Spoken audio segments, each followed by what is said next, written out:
Hola, ¿cómo estás? Muy interesante estas preguntas y esta reflexión de Shalom sobre qué se puede considerar sano como tal, dice, si existe la etiqueta de la belleza como parte de la salud, dice ella, ¿no?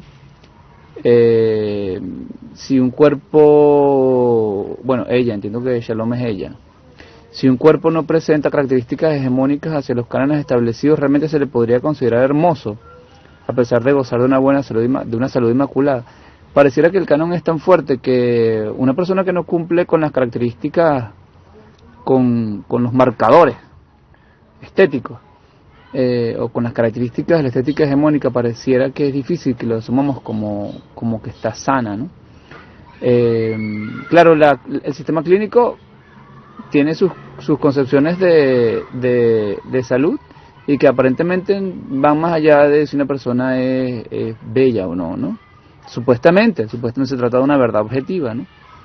Pero vemos que el sistema clínico está todo el tiempo prestando mucha atención en los síntomas y está prestando mucha atención en acabar con los síntomas, ¿no? Disminuir el efecto de los síntomas, eso como intentar que el síntoma no sea, como disfrazar el síntoma, como que no sea tan percibido por la persona que lo tiene, pues, ¿no? Que lo presenta el síntoma, ¿no? Entonces es una medicina basada en el síntoma y en fármacos que buscan disfrazar o eliminar el síntoma, ¿no?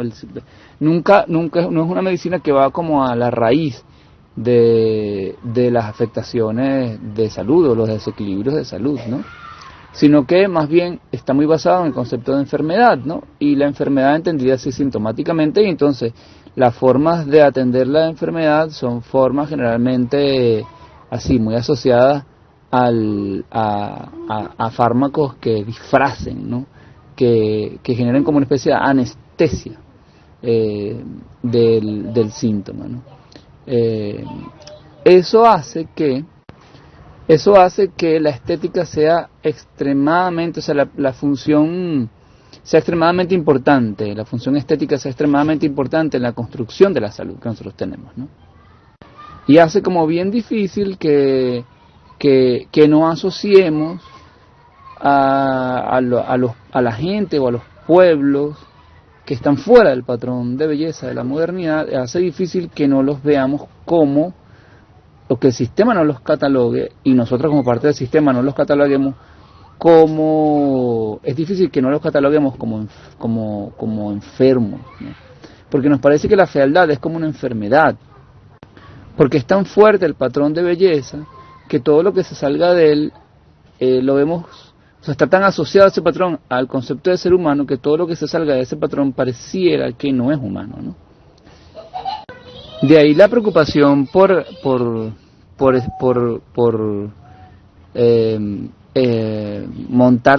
montarnos máscaras blancas, ¿no? Nosotras y nosotros que no pertenecemos al mundo blanco, pertenecemos de otra forma, quienes tenemos un fenotipo que es catalogado en Venezuela como blanco, ¿no? Pero así aquí tengas un fenotipo que es catalogado como blanco, si nos paramos en Alemania y abrimos la boca y o sea, hablamos y nos comportamos como nos comportamos aquí, entonces ya seríamos catalogados como no blancos, ¿no? Entonces de ahí esa fuerte, muy fuerte como pulsión blanqueadora, o sea, esa pulsión de colocarnos máscaras blancas que tenemos nosotras y nosotros quienes participamos de las culturas colonizadas, o sea, el deseo de ser como el colonizador, ¿no? El deseo de ser como a aquellos y aquellas que consideramos de las culturas civilizadas, ¿no? El deseo de ser civilizado, el deseo de ser blanco, ¿no? Ese deseo de modernidad del que hemos hablado, que es una construcción, es parte o sea, es al mismo tiempo un efecto del colonialismo, pero al mismo tiempo es parte constituyente, es determinante del colonialismo, del tipo de colonización que se planteó a partir de 1492. Bueno, mi gente, también, bueno, tengo muchos días sin participar aquí, que he estado en lugares justo de la costa de Aragua donde no hay internet, pero bueno, aquí sigo con ustedes. Tengo de hace días, por supuesto, Julián, este audio de Julián yo no lo he pasado por alto, para nada. No he tenido el tiempo como para responderlo y quiero ahora responderlo. Entonces, bueno, sin ánimo de suponer que tengo la verdad absoluta al respecto, te puedo decir mi opinión. Entonces, bueno, en primer lugar, estamos en una universidad, ¿no? En una universidad se supone que tenemos que producir conocimiento, y esa producción de conocimiento es una producción reflexiva, es decir, la pregunta es filosófica, ¿no? O sea, esto no es una academia de música o de teatro donde, bueno, se puede hacer así el estilo del sistema de orquesta, por ejemplo, donde yo sé que se hace muy poca filosofía o nada, sino donde la gente se forma muy mecánicamente en la ejecución de instrumentos, sobre todo, ¿no? Con muy poco conocimiento de historia, casi nada conocimiento de estética, y menos conocimiento de filosofía. O sea, entonces la gente no se hace preguntas, ¿no? Y entonces es peligrosa ese asunto, ¿no? Porque por ejemplo, eso que tú dices al final, bueno, sobre la música mejor no definirla, porque entrar en definiciones, entonces entramos en debates eternos, como que no vale la pena mejor definirla, ¿no? Y claro, esa es una posición bastante, bueno, una posición posmoderna, y ya yo diría clásica, pues la posmodernidad es más vieja que ustedes. Ya la posmodernidad es un clásico para ustedes, ¿no? Pero creo que bueno, la posmodernidad hizo muy bien su trabajo y está muy presente en nuestras instituciones de formación, y uno, bueno, las reproduce los principios de la posmodernidad como ese, ¿no? El principio de no preguntarnos sobre las cosas, el por qué sucede esto, por qué no sé esto, por qué si sé otras cosas, ¿no? La preguntadera, pues, ¿no? Como niños, como niñas, ¿no? Preguntones, así, ¿no? El derecho a preguntar por qué, pues, por qué pasan las cosas, qué es esto, ¿no? Y bueno, en ese ánimo, que bueno, a mí me enseñaron a ser preguntón. Yo creo que tuve una infancia bastante libre, y me dejaban preguntar y me respondían. Cuando preguntaba me respondían, ¿no? Y eso me parece me parece que bueno, quisiera seguirlo reproduciendo en la vida, en mi relación con las y los demás, y por eso creo que estoy en la universidad también. Y bueno, como este es el espacio de las preguntas, pues, el espacio para hacer unas preguntas, bueno, la pregunta por la música y por las artes es fundamental.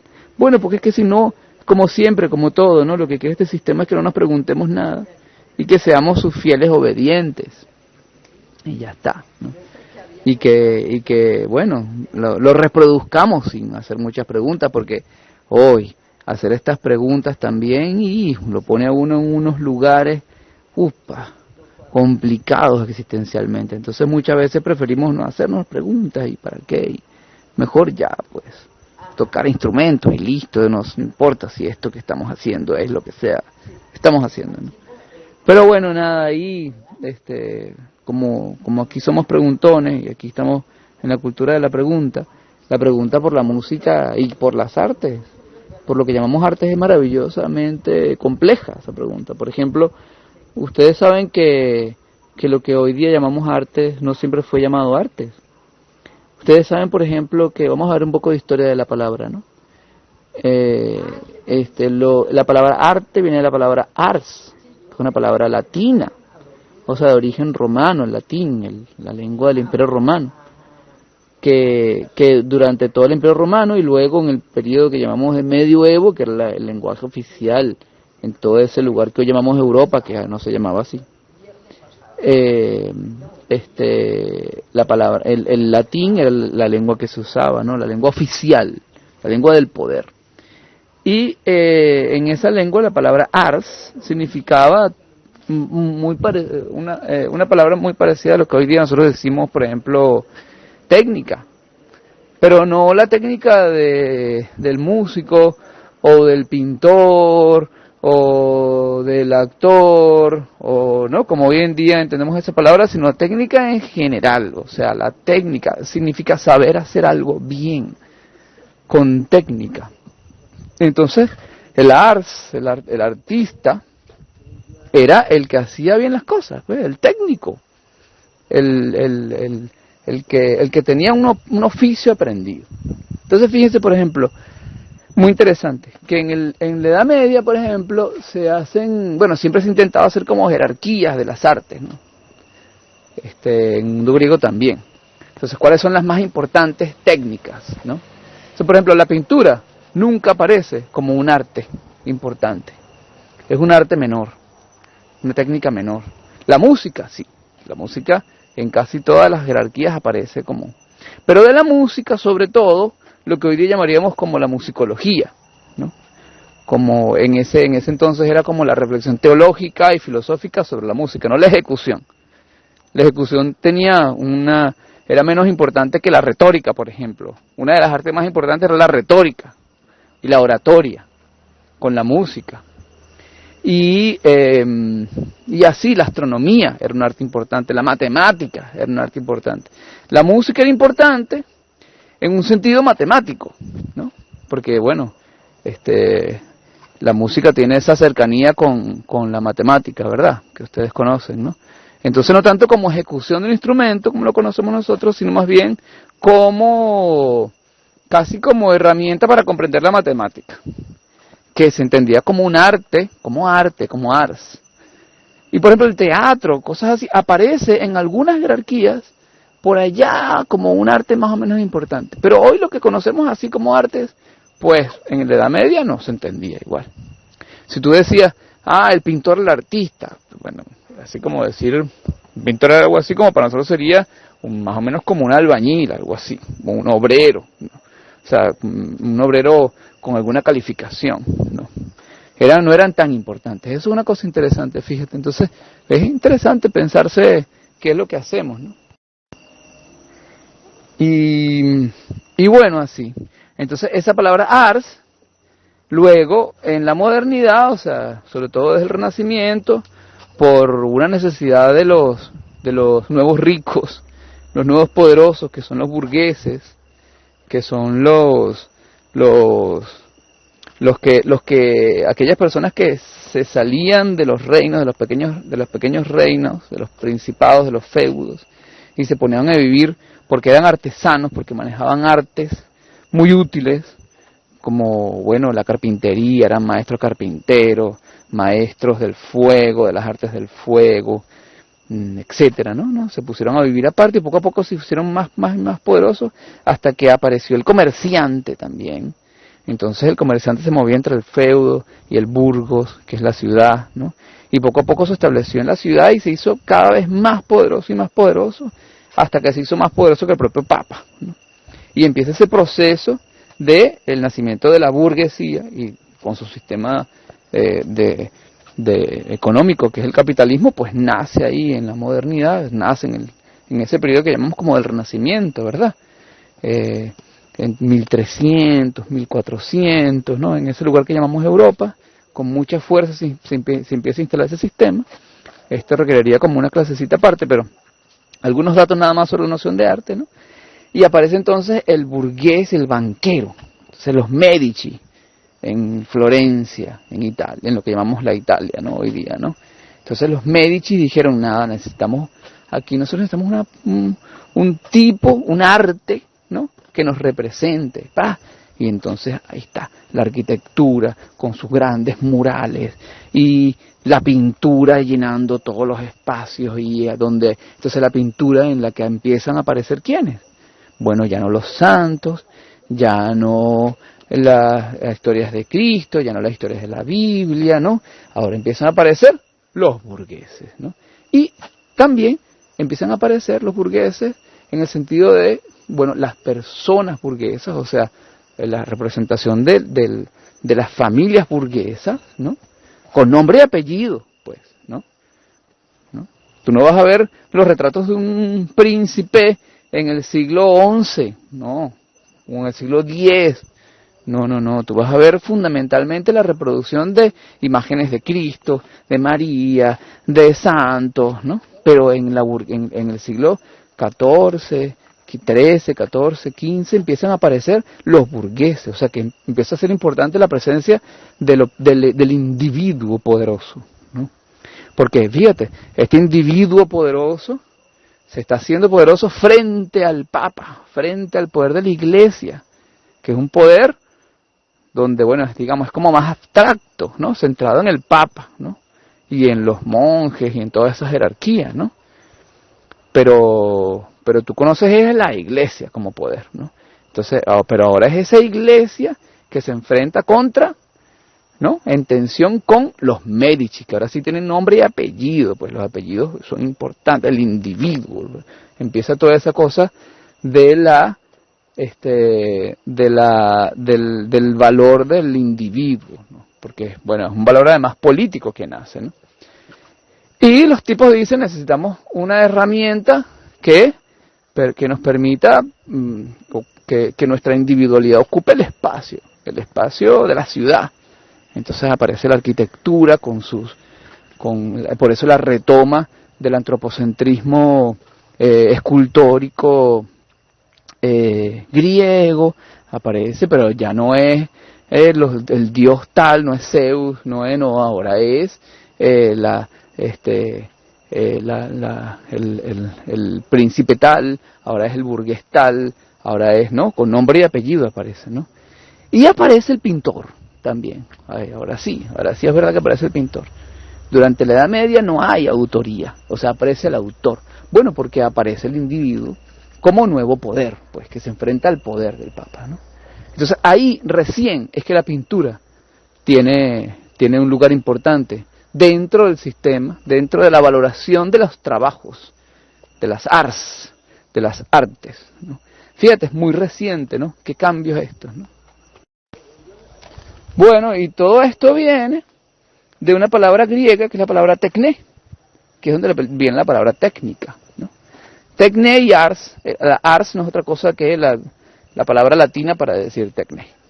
Y tekné en los griegos significa muy parecido a lo que significa ars. Significa saber hacer algo, saber hacer bien, o sea, trabajar bien, oficio que se sabe bien aprendido. Eso no significa música. Uno dice arte, el artista, uno piensa de inmediato hoy día en el músico, en el pintor, eso es muy reciente, ¿no? En Grecia, y en la Grecia antigua y en la Edad Media, tú decías artista y pensaban en un matemático, pensaban en un teórico de la música, no pensaban en el guitarrista, bueno, que no existía. O sea, no pensaban en el tañidor del laúd, digamos, ¿no? No pensaban en el pintor, no, ni de broma, ¿no? Pensaban en el orador, en el astrónomo, en el matemático, ¿no? Muy recientemente es que utilizamos esa palabra así. Y claro, después en la modernidad lo que sucede es que aparecen entonces estas artes como bellas artes, se plantean, ¿no? Entonces, arts sí que tiene un sentido amplio de trabajos, de oficios, que se saben hacer bien, saber hacer bien trabajos y oficios, pero poco a poco se va cerrando en el concepto que hoy conocemos como nada más artes, pues simplemente. Pero eso es un proceso, porque va a pasar de arts en un sentido amplio, artes en un sentido de todos los trabajos, al proceso de bellas artes, ¿no? Que entonces ahí la cosa se cierra a lo que hoy conocemos como artes, pues, ¿no? O sea, la pintura, la poesía, el teatro, etcétera, etcétera, etcétera, ¿no? Se va cerrando. Y se va cerrando justamente con la aparición de la estética, con el concepto de estética. Es la filosofía que permite, bueno, que piensa, que reflexiona sobre ese fenómeno de ciertas artes que se superiorizan. Lo que sucede es un proceso de superiorización, otra vez de racialización. Unas artes que se superiorizan racistamente, ¿no? Porque además son artes de genio. Entonces, cuando digo son racistamente, porque se plantean como artes, las bellas artes se plantean como artes de genio. Y el genio es este sujeto que se supone que tiene una sensibilidad superior, una perceptibilidad, una forma, su cuerpo, su sensibilidad es superior a la de otras personas. Bueno, entonces todo el asunto con la música es muy interesante como, bueno, es una palabra además de una específica cultura, que es una cultura que además es tan etnocéntrica que todas las palabras de su vocabulario lo utiliza para nombrar los mundos de vida de todos los otros pueblos, ¿no? Esa es como la base del etnocentrismo de esta cultura, ¿no? Entonces, bueno, toda la forma en que aparezcan los sonidos en otras culturas le llamamos música, ¿no? Eso es, ahí hay toda una discusión siempre ahí que creo que siempre es importante retomarla por lo que puede implicar, ¿no? Que pudiésemos definir la música como la manera en que los sonidos son organizados, son percibidos, son jerarquizados, son producidos, consumidos en esta cultura que llamamos occidental, ¿no? Y pudiésemos admitir que no en todas las culturas la producción y consumo de sonidos es igual, o ha sido igual a la nuestra, ¿no? Entonces, por ejemplo, mira esto. Hoy justamente es el día en que en las costas de Aragua, donde estoy ahorita por cierto, los pueblos afrodescendientes, 31 de mayo, despiertan a San Juan Bautista, despiden a la cruz, se despide a la cruz de mayo, y se despierta a San Juan Bautista. Y se despierta con unos cantos, llaman así, de cantores, ¿no? De sirenas. Como se le llama a los cantos de alabanza, son cantos de alabanza a San Juan. Entonces, pero son cantos a San Juan, no son cantos que tienen una función que no es estética, son cantos que tienen una función política, una función ética, una función histórica también, ¿no? De retomar la memoria, tiene una función mítica, ¿no? Comunitaria, ¿no? De recordar el sentido de la vida de una comunidad, ¿no? El horizonte de vida, el horizonte de existencia, la particular racionalidad, la forma de ver el mundo, de comprender la existencia y de existir de grupos humanos en un tiempo y en un espacio cargado de historia, ¿no? Entonces, cuando se le canta a San Juan, se canta todo eso, ¿no? Se le canta al vecino, se le canta a la vecina, se le dicen cosas. Y la aparición de San Juan en estos pueblos es la aparición de un tiempo mítico, ¿no? Un tiempo en el que el tiempo se detiene y hay como un nuevo comenzar de un nuevo ciclo. También San Juan coincide es también una divinidad agraria, ¿no? Y marina, o sea, está muy asociada a la producción, a la reproducción de la vida, ¿no? A la cosecha, a la pesca, ¿no? A las aguas también, ¿no? A la lluvia, ¿no? Entonces fíjate qué músico, es decir, la música, el músico generalmente no le canta eso, ¿no? O sea, no hace eso, ¿no? O sea, el músico generalmente, el ejecutante de un instrumento, cuando se ejecuta, no sé, una pieza de Beethoven, se ejecuta para un público, se ejecuta para uno mismo, ¿no? En un sentido muy antropocéntrico además, ¿no? De disfrute estético, ¿no? De placer, ¿no? Fíjate, aquí la cosa del placer no es en San Juan. El canto de sirena, el placer no es un en sí mismo, ¿no? No es un placer de contemplativo, de finalidad sin fin, ¿no? Como, o sea, sin fin otro más que el propio placer, que es un poco lo que sucede con las artes en Occidente, ¿no? El abuso del placer, ¿no? En cambio aquí la presencia del placer, que claro que hay, está asociada a todos estos elementos políticos, organizativos, éticos, míticos, agrarios, o sea, tiene que ver con un ciclo agrario, con un calendario agrícola, y bueno, con todo lo que dije ya, pues, ¿no? Me parece profundamente diferente, ¿no? Lo mismo, yo he estado en comunidades indígenas con chamanes y lo que uno ve es que no es o sea, la presencia, por ejemplo, del espectáculo,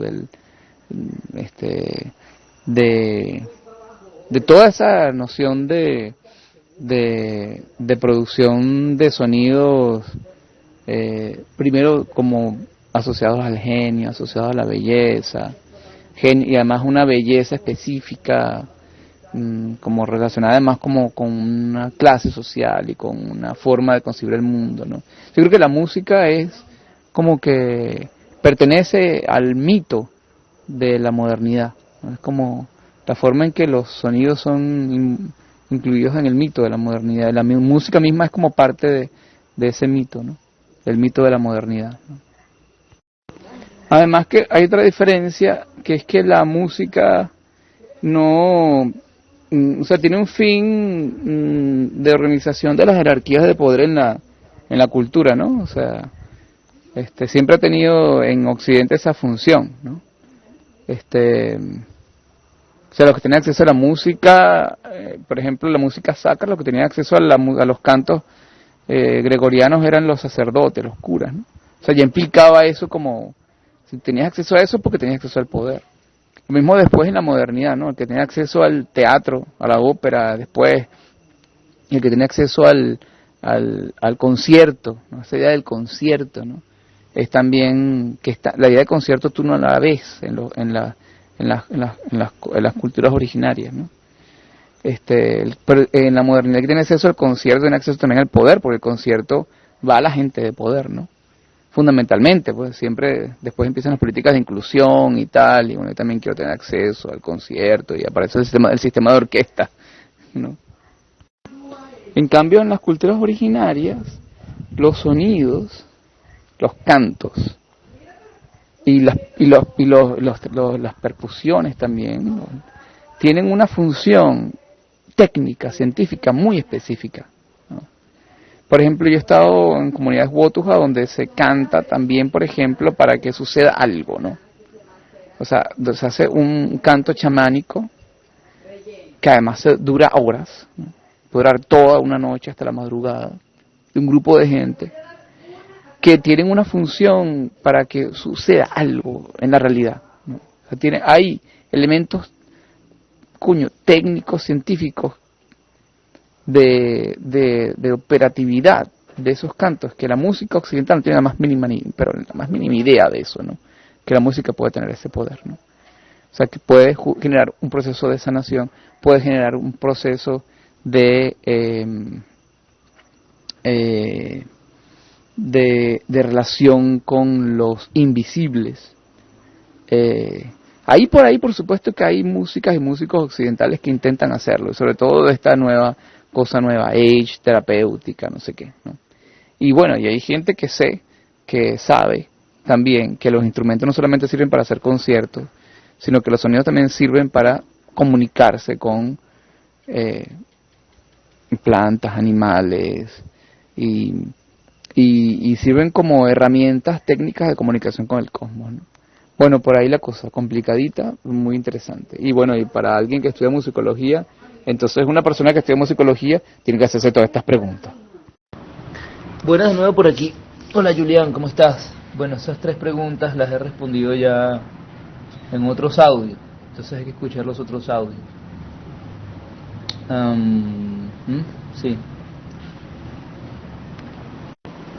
Voy a responder solo esta segunda pregunta que haces en cuanto a la división de la humanidad, quiénes serían los sensibles y los menos sensibles. Yo lo que estoy viendo es que la estética es justamente un discurso muy poderoso, con un discurso que no es solamente simple narrativa, sino que tiene un discurso de esos que tienen como realidad, ¿no? Como que se transforman cobran peso de realidad, cobran forma de realidad, porque son discursos que están anclados a prácticas de la cotidianidad de la reproducción de la vida, prácticas que están ancladas a la reproducción de la vida, que terminan siendo parte de la reproducción de la vida de un pueblo, de la gente, ¿no? Entonces yo lo que estoy planteando es que la estética lo que es un tipo de práctica y luego un discurso filosófico también, que justo está generando un tipo específico de cotidianidad, genera unas costumbres, genera unas prácticas muy concretas, unas actitudes, unas respuestas, unas formas de vivir, unas formas de estar en el mundo, muy concretas, que están determinando nuestra cotidianidad hasta el día de hoy. Y esas formas prácticas, cargadas de sentido filosófico, por supuesto, fueron producidas, no han sido naturales, no son naturales de la especie humana, son producidas por un proyecto de civilización que hemos llamado de modernidad, que su forma económica y religiosa es el capitalismo, que está determinada por un monoteísmo cristiano y un patriarcado también misógino cristiano, y por un colonialismo y una colonialidad, es decir, una racialización del mundo, ¿no? Ahí, en ese proyecto inventa, genera, produce desde el principio, desde que arranca, una distinción que luego se va a llamar estética. Va a generar desde el principio una forma de estar y de vivir en el mundo, que luego se va a hacer hegemónica, luego se va a hacer sentido común. Hoy día es un sentido común, que tiene que ver con una centralidad en el cuerpo, con una obsesión por la somatocentralidad, por la centralidad en el cuerpo, una obsesión por el cuerpo, que viene de la tradición cristiana, sobre todo la tradición católica, y luego una obsesión por la belleza, por la apariencia, y luego esa apariencia identificada con la idea de belleza. Hay como una obsesión por la apariencia del cuerpo y una apariencia como signo de poder, una apariencia basada en signos, y este es el problema central, en signos cuyos referentes son los propios signos. Es decir, no son signos que hacen referencia, no son signos que hacen referencia a un mundo que trascienda la experiencia humana, digamos, como un mundo metafísico, que está más allá del humano, sino ahora hacen referencia al propio mundo antropocentrado que los produce. Entonces son signos que se refieren a las fuerzas anímicas que generan el mundo de aquellos que producen el signo. Esto es un poco enredado, ¿no? Vamos a ver cómo lo ponemos más fácil. Esta cultura empieza inventando un tipo de significados que no es como en otra cultura, que significados que están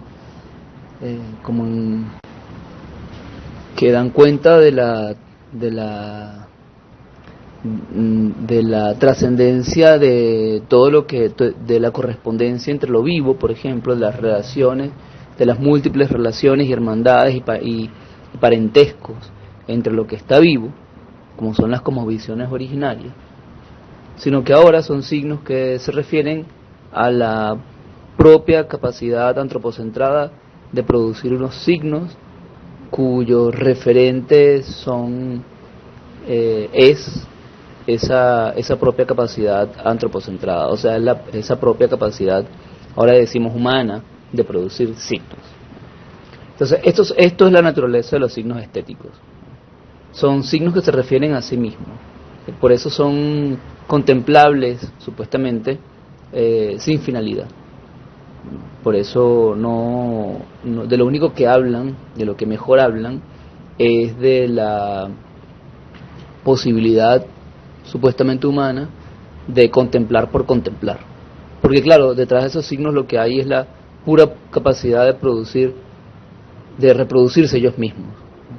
La pura capacidad ahora, digamos, de quienes hacen parte de esta comunidad humana que llamamos modernidad, de producir sus propios referentes, de autorreferenciarse. Esto es lo que se llama antropocentrismo, en todo caso una tradición, ¿no? Entonces ya los mitos nos refieren al mundo más allá que el mundo humano, nos refieren las interrelaciones, la simbiosis entre lo que llamaríamos nosotros humanos y lo que llamamos nosotros naturaleza. De hecho no hay la noción de humano y tampoco hay la noción de naturaleza. Es otra forma de pensar y de vivir la vida y de vivir el mundo y de vivir la realidad, y por ende es otra realidad también. Ahora lo que sucede es que el humano que vive dentro de la modernidad se siente con suficiente poder como para hablar sobre sí mismo y diferenciarse de los animales y diferenciarse de la naturaleza y asumirse como un ser superior, ¿no? La estética tiene que ver con esa intención de superioridad antropocentrada, pero también con la intención de superioridad ante, por ejemplo, ante las infancias y ante la mujer, y ante quienes empiezan también a ser identificadas como mujeres en la tradición, además judeocristiana, que no es la única tradición, por supuesto, patriarcal, pero su patriarcado es muy específico, ¿no? Entonces, también de la superioridad, de la superiorización, de la supuesta superioridad de hombres frente a mujeres, también surge el patrón estético, de ese ensimismamiento androcéntrico, ¿no? Que es también el mismo o es parte del ensimismamiento antropocéntrico. Porque entonces ahora lo que se genera como modelo de humanidad es un sujeto, bueno, va a ser blanco, va a ser noreuropeo cada vez más, va a ser hombre, ¿no? Cuyo sentido de la vida es individualista y es egocéntrico y es autoerótico. Es decir, está aislado en sí mismo, en él mismo. Solamente una subjetividad así puede producir un tipo de estar en el mundo que se basa en el mero placer de estar en el mundo, en el mero placer de disfrutarse a sí mismo viviendo el mundo. Esto hoy día nos parece, está en el sentido común, es difícil verlo como algo producido, pero fue producido, no siempre ha sido así en todas las culturas, ¿no? No todas las culturas tienen esta obsesión por el placer corporal, o por el placer intelectual, o por el placer contemplativo, ese que llamamos artístico, por ejemplo, ¿no? No todas las culturas han producido un placer de ese tipo, ¿no? No es que en otras culturas no haya habido la experiencia del placer, pero esta es la cultura en la que el placer se vuelve central, se vuelve un motor civilizatorio, se vuelve una herramienta también de discriminación y de distinción de clase, de distinción social, de distinción de género, de distinción religiosa también, y de distinción, esa que pudiésemos llamar de distinción antropocéntrica, o sea, en la oposición ser humano-naturaleza, ¿no? Esa distinción de la naturaleza, se distingue ahora del ser humano de la naturaleza. De ahí yo creo que proviene ese sentido común de que, o esa posibilidad que hoy día es sentido común, esa posibilidad de tener en el placer, de poder tener la experiencia de placer como fin en sí mismo. Ya veremos que eso no es así en todas las culturas. Bueno, entonces esto genera una división estética del mundo, no solamente entre bellos y menos bellos, o no bellos, que es también la misma distinción de blancos no blancos, es exactamente la misma. De hecho, es posible que la distinción estética también esté basada en la distinción de raza, es muy probable. Aunque creo que tiene elementos antiguos también. Pero sin duda algunas, la producción de la raza, la racialización del mundo es un evento que hace posible la existencia de la esfera estética de la vida, ¿no? De la esfera estética de la modernidad como asumida como naturaleza, que se asume como naturaleza, ¿no? Porque también es la otra distinción, ¿no? Además la distinción antropocéntrica o la distinción de la naturaleza, la distinción de clase, la distinción de género que decíamos ahora, ¿no? El hombre como dominador, como pater, como dueño de la mujer, de los hijos y por ende de la naturaleza. Esa distinción también va a ser posible la distinción estética, ¿no? Porque solamente una subjetividad así, o un mundo en torno a una subjetividad así, puede plantearse, o quizás necesita plantearse, una producción de apariencia que se base en la propia apariencia, una producción tautológica de la apariencia, ¿no? Y una apariencia fundada en el placer, o sea, la posibilidad de la contemplación placentera de la apariencia, un fenómeno que también entonces está atado a la distinción de raza, ¿no? Por supuesto, no blanco de inmediato va a ser feo, pero no solamente feo, sino además lo insensible. Sí, sobre los mundos llamados no blancos o catalogados como no blancos van a caer todas las distinciones de clase, todas las distinciones de género, o sea, la interseccional, lo que hoy se llama la interseccionalidad de distinciones va a caer sobre el mundo, o sea, va a ser impuesto sobre el mundo llamado no blanco, ¿no? Y entonces, bueno, ese mundo se va a catalogar como el mundo de los insensibles también, o sea, los que tienen menos capacidad de sentir, o aquellos cuya sensibilidad va a estar como atrofiada. Esto lo plantea claramente David Hume, por ejemplo, en La norma del gusto, cuando habla del Corán, por ejemplo, ¿no? Dice que es absurdo lo que se plantea ahí, porque bueno, y lo justifica diciendo, bueno, esto da cuenta de que la sensibilidad musulmana es inferior a la inglesa o a la alemana o a la europea, ¿no? Y así. Entonces los no sensibles, no solamente los feos, el problema no solamente está en lo feo es sí, ahí está presente, pero también dentro de la idea de lo feo cabe también la idea de lo insensible, porque es más difícil es más complicada la idea de lo insensible, de quienes son llamados de sensibilidad enferma o de sensibilidad limitada, atrofiada, ¿no? Porque ya ni siquiera es que tienen la capacidad ni siquiera de saber qué es lo feo, ¿no? Eso podría ser lo feo en sí, pero me parece que está más allá incluso que lo feo.